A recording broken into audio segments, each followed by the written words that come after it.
De manera important, a Catalunya la cultura de l'avaluació jo penso que està força ben instal·lada, amb variació entre diferents àmbits assistencials, però almenys pel que fa a la disciplina de la neurologia vascular i el món de l'ictus, aquest és un tema que hem treballat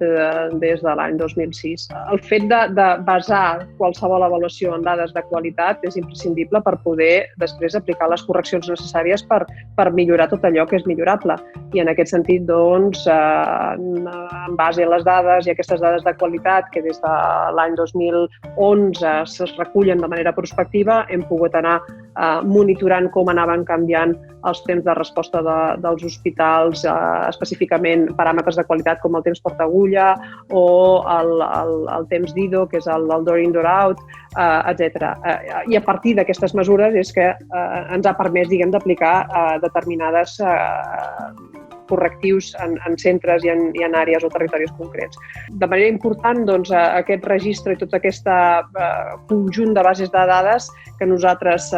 treballem integren informació d'una banda del sistema d'emergències mèdiques que fa l'assistència prehospitalària, la informació del registre TICAT, que és el registre de teleictus, i la informació del registre de codis ictus. En conjunt, al final, amb la integració d'aquestes diferents subbases de dades, som capaços de